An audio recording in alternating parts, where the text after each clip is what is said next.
Libertad de prensa no es solo poder hablar de lo que uno quiere hablar. Es poder hacerlo sin represalias ni hostigamientos. Este código, que además comienza a tener un vertiginoso tratamiento justo unos días antes de que se termine la asamblea, cuestionado desde antes, discutido, pero ya tienen informe de segundo debate en menos de una semana. ¿Alguna motivación especial para esto usted encuentra? ¿Usted ha reflexionado con ellos en la asamblea sobre todo el capítulo tercero, o el libro tercero que le dice? Sí. ¿Cuáles son sus apreciaciones de esto? Bienvenido, buenos días. Sí, buenos días. Yo quisiera dar un poco de antecedentes para que se entienda. Este código se viene tratando hace 4 años. Ya. Sí, no es ahorita que llegó, ni ahorita que... Pero justamente ha tomado mucho tiempo porque ha sido extremadamente delicado y extremadamente complejo. Y además ha habido que ir arreglando muchísimas cosas. Consta de 4 libros y yo diría que tanto el segundo, el tercero y el cuarto han tenido graves dificultades. Debo decir, en aras de la verdad, que se ha tenido mucho éxito en corregir y en mejorar los textos de los libros que le he mencionado. Pero desgraciadamente el tercero, ¿no?, habíamos llegado a un acuerdo incluso para hacerlo presentable, digno de ser presentado ante el Pleno, y ese acuerdo fue roto.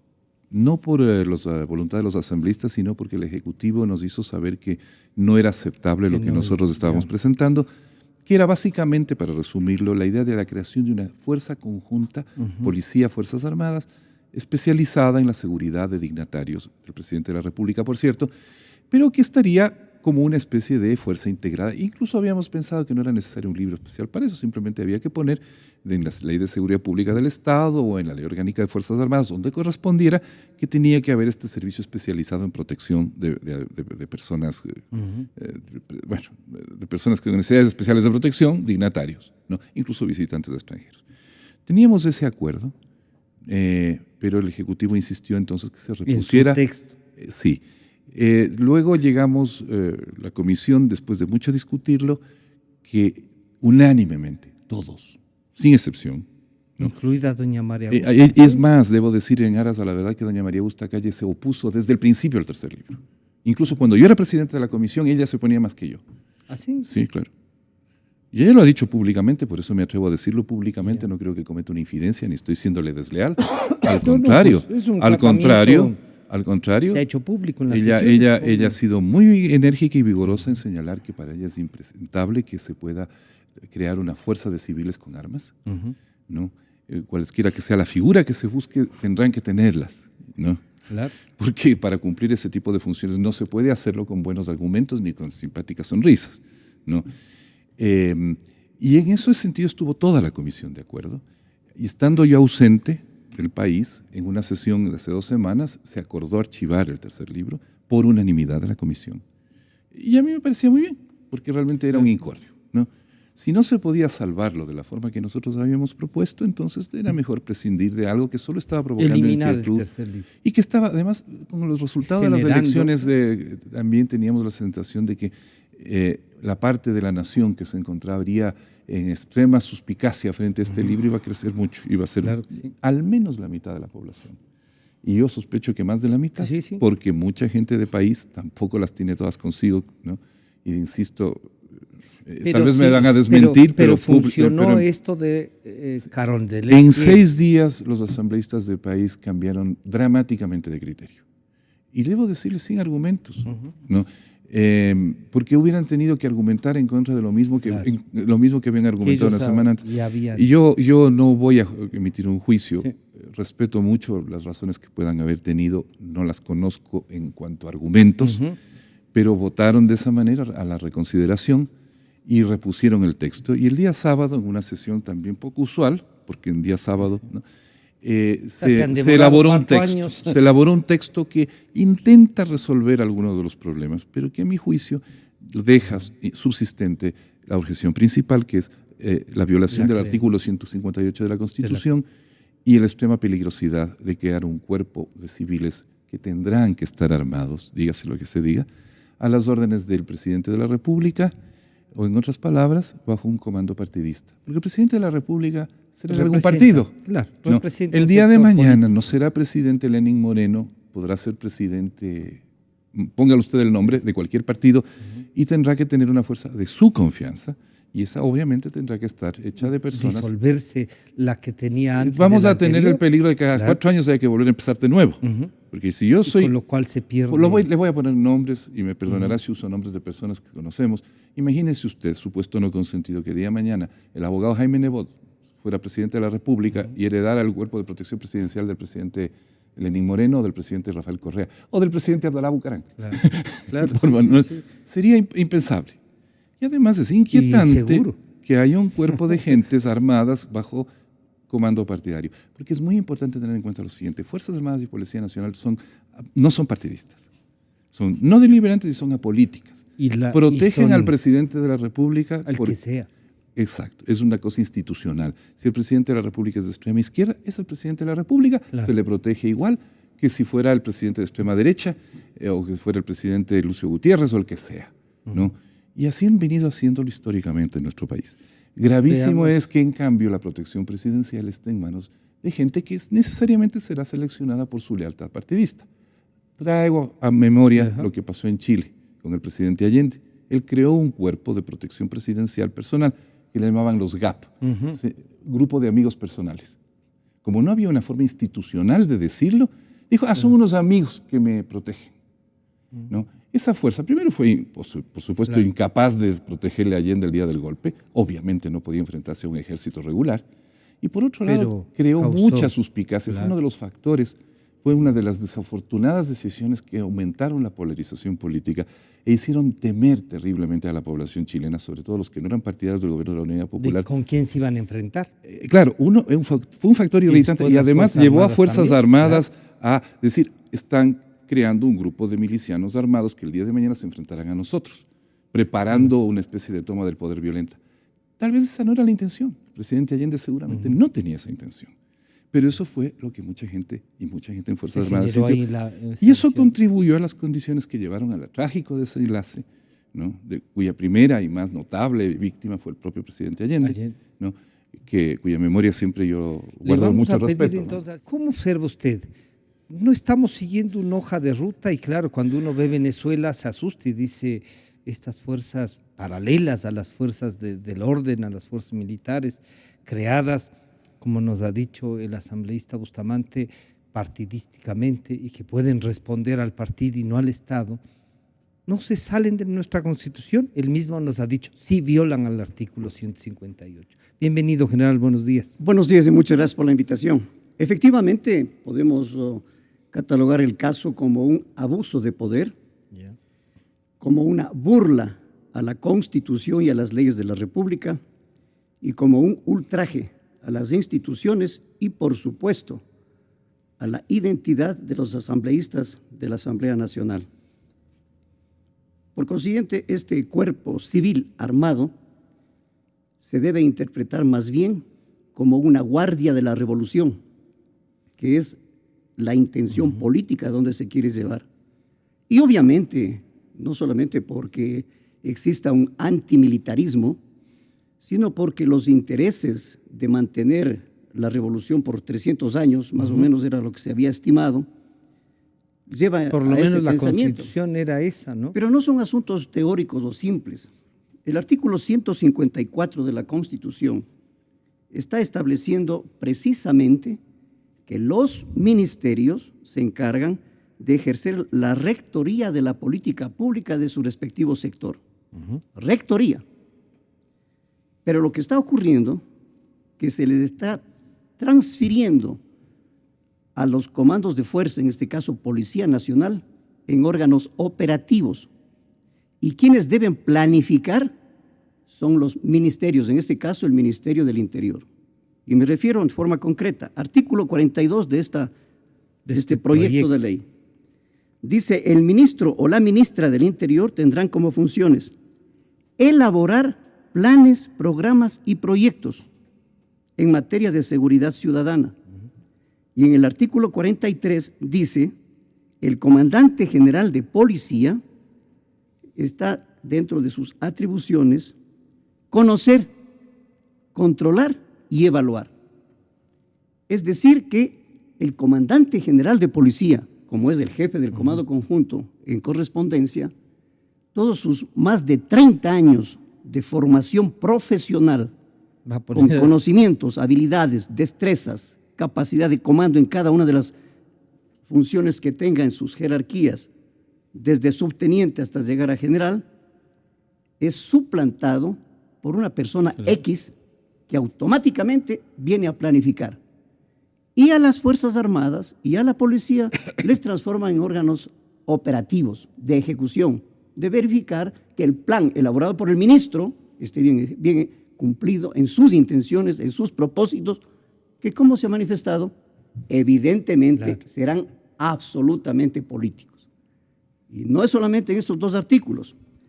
Dice en la misma ley que la tarea que implica a este cuerpo especializado civil armado, dice, se supone que en caso requerido del talento humano, técnico, logístico, y aquí viene lo grave, y operativo de las Fuerzas Armadas y de la Policía, podrá ser solicitado por esta dirección del Servicio de Protección de Personalidades.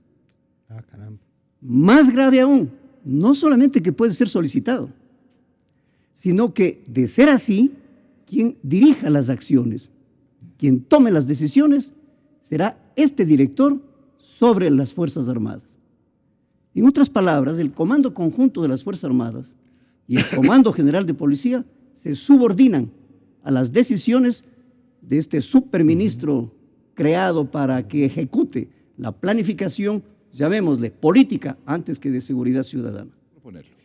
Señor general, aquí hay dos cosas entonces. La una, ¿cómo hacemos de esta institucionalidad? Y el ejemplo que nos ha traído el señor asambleísta Bustamante es, a ver, si hay países donde hay estas fuerzas estructuradas, institucionalizadas, ¿tienen que ver las Fuerzas Armadas también con esas fuerzas? ¿O hay un cruce ahí de información y la institución es en otro sentido? En ningún país del mundo la seguridad está en manos de civiles exclusivamente. Yeah. Tiene que estar en los órganos que ejercen por mandato constitucional, por prerrogativa, por facultad, por potestad del Estado, el monopolio del uso de la fuerza. Lo que estamos viviendo es un manejo en la Asamblea que tratan de transformar la estrategia en estratagema, que es diferente. Claro que sí. ¿Cuál es la estratagema? Decir no es Fuerza Armada, allá. Entonces el grupo organizado armado no es paramilitar. Unos GAP. Exactamente. No, como ya no se llama fuerza, puede ser paramilitar, no hay problema. Ya. En segundo lugar, es un asunto de facultad que le da el Comando Conjunto de las Fuerzas Armadas para aportar arma. ¿Quién está discutiendo de la dotación de armamento? Sí, es una discusión. No estamos discutiendo cómo van a adquirir el armamento, qué armamento van a tener, quién les va a facultar, si no es asunto de facultad y potestad de uso por el Comando Conjunto. Cambian el tema de discusión, es la estratagema. No, si son un cuerpo civil que van a pedir permiso para el uso de las armas. Estamos hablando de empleo de un grupo armado. Eso es lo que la cuenta. Creación del grupo. La estratagema las armas está que ahí. usan no importa. La estratagema está ahí, ya está organizado, ya está con facultad de armarse, que emplea ahora o nunca, o estará supeditado a la facultad que hayan recibido. Como se acaba de mencionar, necesitamos para ahora. Permanentemente va a necesitar, si es que es un grupo armado. Ya no se llama fuerza, se llama grupo armado. Entonces, esta triqueñuela es la que tiene que cumplirse, porque tiene que cumplirse la disposición dada para que haya la creación de este grupo. Y cuando estamos hablando de Estados Unidos, hay servicio secreto, hay el FBI, hay la CIA. En Francia estamos hablando del Consejo de Seguridad que norma, Consejo de Seguridad y Defensa. En el Ecuador hay Consejo de Seguridad Pública que nunca ha funcionado, pero existe. ¿Qué regulaciones va a establecer ese consejo? Si es una fuerza que se va a crear llamada grupo armado o personal civil de seguridad, debe tener alguna dirección, alguna planificación, alguna directriz. Lo que dice la Constitución. El ministro solo puede emitir directrices, no puede planificar. El que debe planificar es la fuerza, sea Comando Conjunto o sea Policía Nacional. Planifica, no puede ser. Además somete al. Exactamente. Somete para que. El ministro de Defensa no es planificador, no. Es rector de la política establecida. ¿Y quién le establece? El presidente de la República. Este grupo estará subordinado, como todas las Fuerzas Armadas, como la Policía Nacional, subordinado a su ministro y al presidente de la República. Directamente. Están subordinados a la autoridad política democrática. No es autoridad civil. ¿Por qué civil? No, porque es política y porque es democrática. Por eso están subordinados. Y detrás de eso está la ley, está la Constitución. Por consiguiente, discutir si vale o no seguridad para personalidades no es el tema. No es el tema. La seguridad se la va a brindar el estamento que hay. Eso es evidente, que tenga más, que tenga menos. El presidente Borja, el presidente Hurtado, andaban y andan sin seguridad. El presidente Hurtado, el presidente Borja se paseaba en la Plaza Grande sin nada. Sí. Entonces no hay que poner ejemplos de referencia porque no son normas los comportamientos individuales de las personas. Estamos hablando de función de seguridad. El hecho de que yo creo que tuvo otro tipo de custodia después que dejó de ser presidente. ¿Sí le parece? Sí. De todas maneras, el que no se acepte la seguridad quiere decir que la policía queda exenta de responsabilidades. No es así, porque está en la ley. La institución será responsable de la protección de los derechos y las libertades de los ciudadanos en el territorio nacional. Eso no lo quita nadie. A no ser que hagan otra enmienda, porque están a tiempo. Ya dijo un asambleísta. Les falta una semana. Hay que hacer una reforma al 158 de la Constitución y ahí sí creamos. Háganlo. A la final no está escrita en piedra la Constitución, se dijo. Ya sabemos. Entonces van a seguir haciendo los cambios que hagan falta. Sabemos estar. Asambleísta, ¿usted cree entonces que esto pasa porque pasa?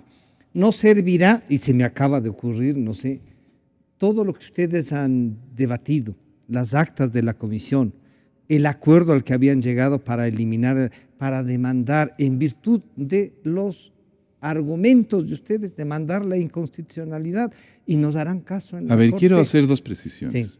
Sí. Yo nunca doy un debate parlamentario por terminado y perdido. Mientras no... Los seres humanos siempre tenemos la capacidad de levantarnos por encima de nuestros antecedentes, de nuestras limitaciones, de nuestras... Le digo que todavía guarda esperanza, ¿sí? Es que si no, no tiene sentido. No tiene sentido. Y porque además esa esperanza es una esperanza en el ser humano.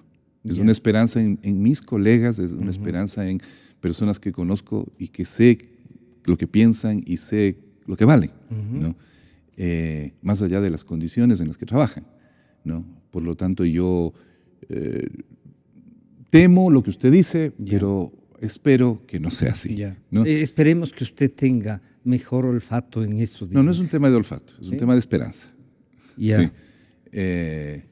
Sí, es un tema de fe. ¿Va a hacer usted gestión alguna para que esto funcione? A ver, escúcheme, yo desgraciadamente, yo solo tengo mi voto. Pero podría ejercerlo ahí ayudando también. Yo he estado en los debates, he expresado mi opinión, he votado como he creído del caso votar.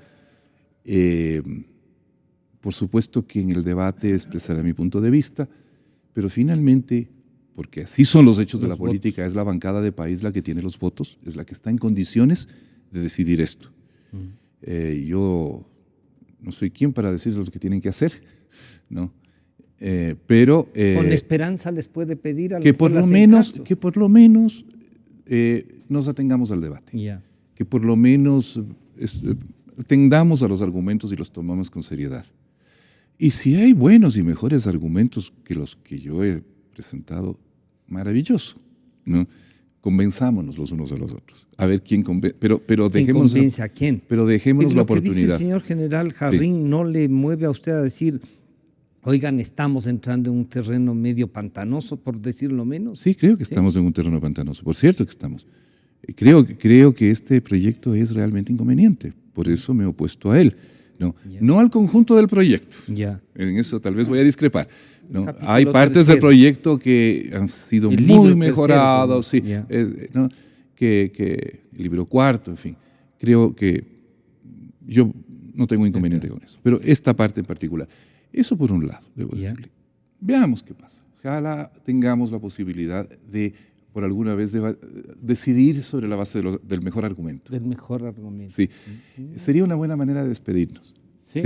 Probablemente será nuestra última sesión. A Será mí el me fin de nuestra preocupa gestión. Que justamente en la última sesión Sí. nos dejen este regalito. Por eso, pero tal vez podríamos dejarle Ya. al país otro regalito. Otro regalo. De en esta última que sesión se abran las actuar puertas sobre la para- base de lo que pensamos y lo que la conciencia nos dicta. Despidámonos de esa manera.